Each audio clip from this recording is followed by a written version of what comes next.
መድፈኞቹ አርሰናሎች ከእሁዱ እጅግ ተጠባቂ የማንቸስተር ሲቲ ጨዋታ በፊት ሊያገኟቸው የሚችሉ ተጫዋቾች መረጃዎች እየወጡ ይገኛሉ። ጁሪየን ቲምበር ለአርሰናል ደጋፊዎች ወሳኝ የተባለ መልእክት አስተላልፏል። በርካቶችም ስለ እሁዱ ጨዋታ ፍንጭ ሳይሆን አይቀርም እያሉ ይገኛሉ። በመድፈኞቹ ቤት ዴክላን ራይስ አምበል ሆኗል ወይስ አልሆነም? የበርካታ የአርሰናል ደጋፊዎች መነጋገሪያ ሆኗል። አሰልጣኝ ሚኬል አርቴታ በዴክላን ራይስ አምበልነት ዙሪያ ማብራሪያ ሰጥተዋል። እንደዚሁም ደግሞ ቴሪ ሆነሪ አሁንም በድጋሚ ስለ እሁዱ የማንቸስተር ሲቲ ጨዋታ ለአርሰናል ተጫዋቾች ሌላ ደግሞ አዲስ መልእክትን አስተላልፏል። እነዚህንና ሌሎች የዕለቱን ወሳኝ ስፖርታዊ መረጃዎች እንደተለመደው በአማረ መልኩ ወደ እናንተ አቀርባለሁ። በያላችሁበት እንዴት ናችሁ? እንግዲህ ቻናላችን በኢትዮጵያ ውስጥ ትልቁ የአርሰናል መረጃዎችን የሚያደርስ የመድፉ ትልቁ ቻናል ነው። ስለዚህ ሰብስክራይብ በማድረግ መቀላቀል ቤተሰብ መሆን አትርሱ። 30 ሺህ አልፈናል። አሁን ወደ 50 ሺህ ደግሞ እየተጠጋን ነው የምንገኘው። ቪዲዮ እንደተለመደው ላይክ ብቻ አድርጋችሁ ጀምሩ። ራሱ ዩቲዩብ ለበርካቶች እንዲደርስ ያደርገዋል። ላይክ ማድረግ አትርሱ። በቀጥታ ወደ መረጃዎቹ ልውሰዳችሁ። ውድ አድማጭ ተመልካቾች እንግዲህ የምንጀምረው ከተጎዱ ተጫዋቾች መረጃ ነው። ምክንያቱም በርካቶቻችሁ ይህንን ነው ስጠይቁኝ የነበረው ከሰሞኑ። ቲምበር ምን ደረሰ? ካላፊዮሪ ምን ደረሰ? ኦዲጋርድስ ጋር ያለው መረጃ ምንድን ነው? እነዚህ በተደጋጋሚ የምጠይቁኝ ጥያቄዎች ስለሆኑ ለአርሰናል ቅርበት ያላቸው ታማኝ የሚባሉ የመረጃ ምንጮች ምን አይነት መረጃዎችን አወጡ የሚለውን እንመለከትና በእሁዱ ጨዋታ ማን ሊሰለፍ ይችላል የሚለውን እነግራችኋለሁ ማለት ነው። የእሁዱ ጨዋታ እንግዲህ የሞት ሽረት እንደሆነ ይታወቃል። አርሰናል ፕሪሚየር ሊጉን ይበላዋል ወይስ ሊያጣው ይችላል የሚለውን በግልጽ የምንመለከትበት ጨዋታ ነው። ለአርሰናል ማሸነፍና አቻ መውጣት ያዋጣዋል። ካሸነፈ በጣም ትልቅ ስኬት ነው። አቻ ከወጣ ለክፉ የሚሰጥ አይደለም። ከተሸነፈ ግን ከፍተኛ የሆነ ቀውስ ውስጥ አርሰናል የሚገባበት ነው። ስለዚህ ለአርሰናል ደጋፊዎች ወደ ሻምፒዮንስ ሊግ ግማሽ ፍጻሜ ገብቶ አርሰናል ደስታ ሰጥቷቸዋል። እሁድ የሚያሸንፍ ከሆነ ደግሞ ድርብ ደስታ ይሰጣቸዋል። እንደውም ፋሲካ ለአርሰናል ደጋፊዎች የዛን ቀን ነው ማለት ይቻላል። አርሰናል ድል ማድረግ የሚችል ከሆነ ማለት ነው። እንግዲህ በአሁኑ ሰዓት እየወጡ ያሉ መረጃዎች በተለይ ስለ 3 ተጫዋቾች ወሳኝ መረጃዎች እየወጡ ይገኛሉ። ስለተጎዱ ተጫዋቾች የመጀመሪያው ሪካርዶ ካላፊዮሪ ነው። ሪካርዶ ካላፊዮሪ እንግዲህ በጉዳት ምክንያት የተወሰኑ ጨዋታዎች እያመለጡት ይገኛሉ። ያው ሪካርዶ ካላፊዮሪ ጥሩ ተጫዋች ነው። ነገር ግን ከሚጫወትባቸው ጊዜያት ይልቅ ያልተጫወተባቸው ቀናት ይበልጣሉ በጉዳት ምክንያት። ብዙዎችም እንግዲህ ቅጽል ስሙ ታውቃላችሁ፣ ሸክላው ሞዴል የሚል ቅጽል ስም እንዳለው፣ ምክንያቱም ወዲያውኑ ስለሚጎዳ ማለት ነው። ሪካርዶ ካላፊዮሪ ግን አሁን ላይ ሙሉ በሙሉ የቡድን ልምምድ እያደረገ እንደሚገኝና ለእሁዱ የማንቸስተር ሲቲ ፍጥጫ ዝግጁ እንደሚሆን ይጠበቃል። እንደኔ ቋሚ ሆኖ ይገባል የሚል እምነት የለኝም ሪካርዶ ካላፊዮሪ። ከዛ ይልቅ አሰልጣኝ ሚኬል አርቴታ በእርግጠኝነት በስፖርቲንጉ ጨዋታ ድንቅ ብቃቱን ከጉዳት ተመልሶ ያስመለከተንን ፔሮ ሂንካፔን ይመርጣሉ የሚል እምነት ነው ያለኝ። ግን ሪካርዶ ካላፊዮሪ እንደምታውቁት በማጥቃቱ በጣም ጥሩ ተጫዋች ስለሆነ አርሰናል የሚመራ ከሆነ ቀድሞ ሪካርዶ ካላፊዮሪን ቀይረው ሊያስገቡት ይችላሉ የሚል እምነት አለኝ። እንደኔ ቋሚ ሆኖ የሚጀምረው ሂንካፔ ይመስለኛል። ነገር ግን ሪካርዶ ካላፊዮሪ ለውዱ ጨዋታ የመድረስ እድሉ በጣም ሰፊ እንደሆነ መረጃዎች እያሳዩ ይገኛሉ ማለት ነው። ሌላኛው እንግዲህ በብዙዎች የአርሰናል ደጋፊዎች በእኔ ጭምር በጣም በጉጉት የሚጠበቅ አንድ ተጫዋች አለ። በተደጋጋሚ እንዳነሳሁት ጁሪየን ቲምበር ነው። የጁሪየን ቲምበር ጉዳት እንግዲህ እስካሁን ድረስ ምን ያህል ከባድ እንደሆነ ባይገለጽም ጁሪየን ቲምበር ትናንትና ምሽት አንድ ቃለ መጠይቅ አድርጎ ነበረ። ታዲያ እንዴት ነው ከጉዳት መች ነው የምትመለሰው የሚል ጥያቄ ቀርቦለት ነበር። ታዲያ ጁሪየን ቲምበር ሲናገር እሱን ልነግራችሁ አልችልም፣ ነገር ግን እሁድ አንዳች ትልቅ ነገር ጠብቁ ሲል ፍንጭ የሚመስል ነገር ሰጥቷል። ይሄ እሁድ እሰለፋለሁ ነው እመለሳለሁ ነው ምንድን ነው የሚለው በአሁኑ ሰዓት በብዙዎች ዘንድ መነጋገር የሆነ ጉዳይ ነው። እንግዲህ አሰልጣኝ ሚኬል አርቴታ ከባለፈው ሳምንት ጀምሮ ከቦርንማውዙ ጨዋታ ጀምሮ ወይ ሳካ ወይ ቲምበር ይመለሳሉ እያሉ እስካሁን ድረስ አንድም የተመለሰ ተጫዋች የለም። ያው አርቴታ ብዙ ጊዜ እንደነገርኳችሁ ስለተጎዱ ተጫዋቾች ግልጽ አድርጎ መረጃ አይሰጥም። በእርግጥ ዛሬ ከሰዓት ወደ በኋላ አካባቢ ጋዜጣዊ መግለጫ ይሰጣል። በዛ ላይ የሚያነሳቸው ጉዳዮች ሊኖሩ ይችላሉ። ነገር ግን ብዙ ጊዜ በግልጽ አይናገርም። ታዲያ ጁሪየን ቲምበር ግን በእሁዱ ጨዋታ ልመለስ ይችላል የሚል ፍንጭ መስጠቱ ምናልባትም ይህ ወሳኝ ኔዘርላንዳዊ ተከላካይ በሲቲው ጨዋታም ሊመለስ ይችላል የሚል እምነትን ፈጥሯል ማለት ነው። የጁሪየን ቲምበር መመለስ ለአርሰናሎች በአሁኑ ሰዓት ምንም ጥያቄ የሌለው በጣም አስፈላጊ ጉዳይ ነው።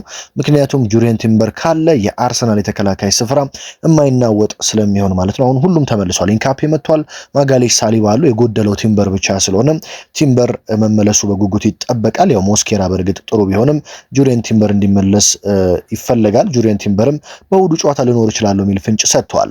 ሌላኛው በእሁዱ ጨዋታ ይመለሳል ተብሎ ከ90% በላይ የአርሰናል ታማኝ የሚባሉ የመረጃ ምንጮች እያወጡ የሚገኘው ማርቲን ኦዴጋርድ ነው። ኦዴጋርድ ለእሁዱ ጨዋታ የመድረስ እድሉ በጣም ሰፊ እንደሆነና በተቀያሪ ወንበር ላይ እንደምንመለከተው ታማኝ የሚባሉ መረጃ ምንጮች አስነብበዋል። ማርቲን ኦዴጋርድ በእሁዱ ጨዋታ የመኖር እድሉ ሰፊ ነው።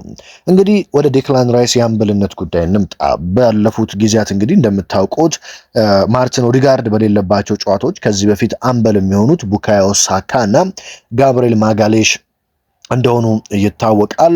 በተከታታይ ጨዋታዎች ግን ኦዴጋርድና ሳካ በማይኖሩባቸው ጨዋታዎች ቡድኑን በአምበልነት እየመራ ወደ ሜዳ ይገባ የነበረው ጋብሪኤል ማጋሌሽ እያለ ዴክላን ራይስ የቡድን አምበል ስለሆነበት ጉዳይ አሰልጣኝ ሚኬል አርቴታ ማብራሪያ ሰጥተዋል። ታዲያ ማይክል አርቴታ በተከታታይ ጨዋታዎች ቡድኑን በአምበልነት እየመራ ወደ ሜዳ ስለገባው ዴክላን ራይስ ሲናገር የአርሰናል ዋና አምበል ማርቲን ኦዴጋርድ በሌለበት ሁኔታ ዴክላን ራይስ የአርሰናል ካፒቴን የሆነው የእኔ ውሳኔ አይደለም። ተጫዋቾቹ ራሳቸው ተስማምተው ዴክላን ራይስ የቡድኑ ካፒቴን እንዲሆን ስለመረጡት ነው። ስለዚህ ራሳቸው ተጫዋቾች ናቸው ዴክላን ራይስን የመረጡት ሲሉ አሰልጣኝ ሚኬል አርቴታ ተናግረዋል። ዴክላን ራይስ ይህ ኃላፊነት እንደሚገባው በደንብ አምናለሁ። የተሰጠውን ሚና በሚገባው መወጣት እንደሚችል ግልጽ ነው። ዴክላን ቡድናችን በአሁኑ ሰዓት በአስቸጋሪ ሁኔታዎች ውስጥ ሆኖም የቡድን መሪ የሆነበት መንገድ ኃላፊነትን መቀበል የማይፈራ ቆራጥ መሪ መሆኑን ያሳያል። እሱ ሁልጊዜ የመሪነት ብቃቱ እየጨመረ በመምጣቱ ሁሉም ተጫዋቾች ይህንን ኃላፊነት እሱ እንዲወጣው በሙሉ ድምፅ መርጠውታል። ይህ የኔ ውሳኔ አልነበረም።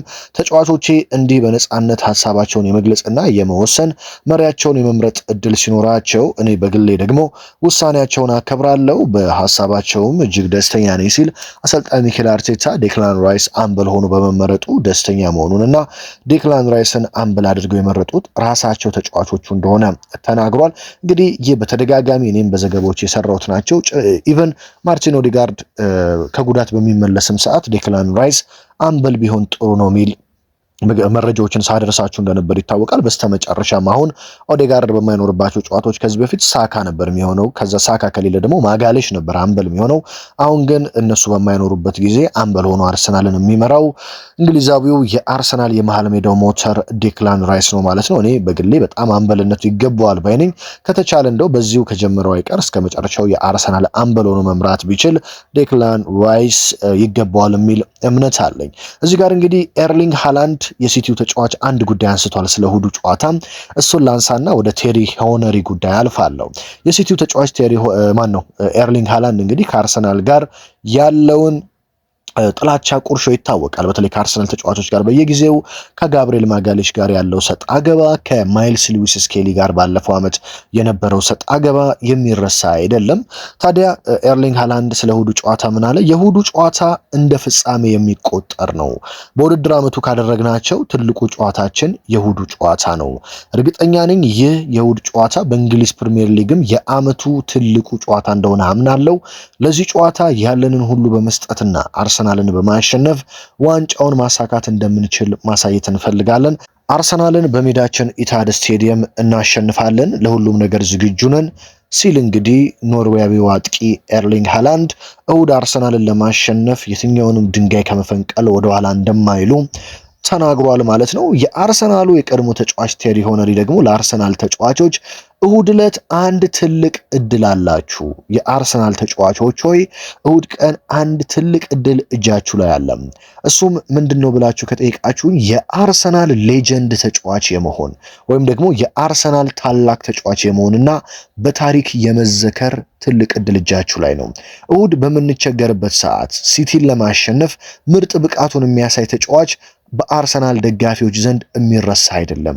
ግብ የሚያስቆጥረውም ምርጥ ጨዋታ የሚጫወተውም በምርጥ አቋም ላይ የሚገኘው የአርሰናል ተጫዋች ደጋፊዎች ለዘላለም ሲዘክሩት ይኖራሉ። ስለዚህ ይህንን እድል ልትጠቀሙበት ይገባል። እሁድ ዕለት ተአምር አሳዩና የአርሰናል ሌጀንድ ተጫዋች ሁኑ። ከዛም በኋላ እኛም ሁልጊዜ እንዘክራችሁ ሲል ቴሪ ሄንሪ ለአርሰናል ተጫዋቾች መልእክት ያስተላለፈ ሲሆን በእናንተ አምናለው ይህንን እንደምታሳዩንም እርግጠኛ ነኝ ሲል እንግዲህ ቴሪ ሄንሪ ተናግሯል ማለት ነው። እንግዲህ ለአርሰናል በጣም ጥሩ ዜና ምንድነው ብላችሁ እኔ በግሌ ከጠይቃችሁኝ ለአርሰናል ጥሩ ዜና በስፖርቲንግ ሊዝበኑ የነበሩ በጣም ምርጥ አቋም ያሳዩ ተጫዋቾች ናቸው። አንደኛ የፒየር ሂንካፔ በምርጥ አቋም ላይ መገኘት በስፖርቲንግ ሊዝበኑ ጨዋታ ከጉዳት ተመልሶ እሁድ ያንን መድገም የሚችል ከሆነ የኢብሪቺዜ ፈርስት ሃፍ የነበረው ከስፖርቲንግ ሊዝበን ጋር ምርጥ አቋም እሁድ ይህንን መድገም የሚችል ከሆነ ማለት ነው። ሌሎችም ተጫዋቾችን ማንሳት እንችላለን። ተቀይረው ገብተው እነ ጋብሪኤል ጄሱስ፣ ማርቲኔሊ በስፖርቲንግ ሊዝበኑ ጨዋታ በጣም ምርጥ ብቃቱን ነበር ያሳየው። በፕሪሚየር ሊጉ ይህንን መድገም ይችላሉ ጋብሪኤል ማርቲኔሊ። ትሮሳርድ ተቀይሮ ገብተው እነ ካይ ሃቨርትዝ በጣም ድንቅ አቋማቸውን አሳይተዋል ተቀይረው በመግባት። ይህንኑ አቅም ይህንኑ ጉልበት እሁድ ዕለት መድገም የሚችሉ ከሆነ አርሰናል ድል አድርጎ ማይወጣበት ምንም ምክንያት የለም። በእርግጥ አርሰናል 3 ቀን ብቻ አርፎ ነው እሁድ የሚጫወተው። ማንቸስተር ሲቲ ሳምንቱ ሙሉ አርፎ ነው የሚመጣው። ይሄ ልዩነት ሊፈጥር ይችላል። አርሰናሎች ግን ይህ ጨዋታ መሸነፍ ማለት ዋንጫውን ማጣት እንደሆነ ማወቅና ቴሪ ሄንሪ እንዳለው ለአርሰናል ደጋፊዎች ሌጀንድ መሆናቸውን ማሳየት በጉጉት የሚጠበቅባቸው ጉዳይ ነው ብዬ እኔ በግሌ አምናለሁ። ስለዚህ በዚህ ጨዋታ ላይ ያላቸውን ሁሉ እንዲሰጡ ትልቅ ማሳሰቢያ አርሰናል የቀድሞ ተጫዋቾች እየሰጧቸውም ይገኛሉ። እስካሁን ድረስ እንግዲህ ምንም አይነት መረጃዎች እየወጡ የማይገኘው ስለ ቡካዮ ሳካ ነው። ቡካዮ ሳካ በጣም ተናፍቋል በአርሰናል ደጋፊዎች። በተለይ የኖኒ ማዱኬ የመጨረሻ ኳሶች ምርጥ አለመሆን። ኖኒ ማዱኬ ጥሩ ተጫዋች ነው፣ ነገር ግን ሄዶ መጨረሻ ላይ ማበላሸት ነው ስራው። ድሪብል የማይደረጉ ነገሮችን ድሪብል ያደርጋል። ድሪብል አድርጎ ካለፈ በኋላ የሚሞከሩ የሚሻሙ አሲስት የሚደረጉ እነዚህን መለየት አይችልም። ስለዚህ ቡካዮ ሳካ በፍጥነት እንዲመጣላቸው ቢቻል እሁድ መጥቶ አንዳች ነገር እንዲፈጥርላቸው ይፈልጋሉ። ነገር ግን እስካሁን ድረስ በየትኛውም የመረጃ ምንጮች ስለ ቡካዮ ሳካ እሁድ ይመለሳል አይመለስም የሚል አንድም የወጣ ፍንጭ የለም። ስለዚህ ልናቅ ምንችለው መች ነው? ዛሬ ወደ ማታ አካባቢ አሰልጣኝ ሚኬል አርቴታ መግለጫቸውን ከሰጡ በኋላ ይመለሳል አይመለስም ወይ ቡካዮ ሳካ የሚለውን በግልጽ የምናውቀው ጉዳይ ነው ማለት ነው። በነገራችን ላይ አርሰናል በፕሪሚየር ሊግ በማንቸስተር ሲቲ ከተሸነፈ በጣም ቆይቷል ማለት ይቻላል። ምክንያቱም አርሰናል ያው በካራቦ ካፕ ተሸንፏል፣ በሌሎች ጨዋታዎች ተሸንፎ ሊሆን ይችላል። ነገር ግን በፕሪሚየር ሊግ አርሰናል ባለፉት 5 ጨዋታዎች በማንቸስተር ሲቲ አልተሸነፈም። ከ5 ጨዋታ በፊት የነበረውን ብንመለከት አርሰናል ሲቲን 1-0 አሸነፈ። በመቀጠል በሲቲ ሜዳ 0-0 አቻ ተለያዩ። አምና በሲቲ ሜዳ አርሰናል ለማሸነፍ ከጫፍ ደርሶ 2 አቻ ተለያዩ። ከዛም በኋላ በሜዳው አምና 5-1 አሸነፈ አርሰናል። ዘንድሮ በኤምሬትስ ደግሞ 1 አቻ ተጠናቀቀ። አሁን ደግሞ የእሁዱ ጨዋታ የሚጠበቅ ነው ማለት ነው። ስለዚህ አርሰናል በማንቸስተር ሲቲ ከተሸነፈ በርካታ ጊዜያት ተቆጥሯል። ያለፉትን 2 ሲዝኖች ማለት ይቻላል በሲቲ አልተሸነፈም። ያለፉትን 5 ጨዋታዎች ባለፈው ዓመት ምንም አይነት ሽንፈት አላስተናገደም። በአንዱ አሸንፎ በአንዱ አቻ ወጥቷል። ዘንድሮ ደግሞ በሜዳው ኤምሬትስ አቻ ወጥቷል። በተለይ እሱ ጨዋታ ብዙ የአርሰናል ደጋፊዎችን የሚቆጭ ነው። ምክንያቱም አርቴታ ኢብሪቺዜን ተቀያሪ ወንበር ላይ ያስቀምጦት 1-0 ወዲያው ተመራ። ከዛ ኢብሪቺዜ ተቀይሮ በመግባት እንዴት ሲቲን ሲቀጠቅጥ እንዳመሸ ትዝ ይላቸዋል። በመጨረሻ ማርቲኔሊ ግብ አስቆጥሮ አርሰናል አቻ ወጣ። ያንን ጨዋታ በሚገባ አርሰናል ማሸነፍ የሚችለውን ጨዋታ ያው በአርቴታ ስህተት ያንን ጨዋታ አቻ እንደወጣ አርሰናል የሚታወስ ነው። ስለዚህ ከካራቦ ካፕ ሽንፈት አገግመው በፕሪሚየር ሊጉ ያላቸውን የበላይነት አሳይተው የአርሰናል ተጫዋቾች በእሁድ ዕለት በኢታድ ስቴዲየም ምን ያሳዩናል የሚለው የሚጠበቅ ጉዳይ ነው። እንግዲህ ሃላንድ፣ ሄንሪ እንደዚሁም ስለተጎዱ ተጫዋቾች የዕለቱ ወሳኝ ስፖርታዊ መረጃዎች እነዚህ ናቸው። አሰልጣኝ ሚኬል አርቴታ ከሚሰጡት መግለጫ በኋላ ደግሞ ወደ እናንተ ምን አሉ፣ እነማን ይሰለፋሉ? ፔፕ ጋርዲዮላም ዛሬ ነው መግለጫቸውን የሚሰጡት። እነሱን ደግሞ አንድ ላይ አድርጌ በአማረ መልኩ እንደተለመደው አርቴታ ምን አለ፣ ፔፕ ምን አለ፣ በሲቲ በኩል እነማን ይሰለፋሉ፣ በአርሰናል በኩል እነማን ይሰለፋሉ የሚለውን ወደ እናንተ ማደርስ ይሆናል።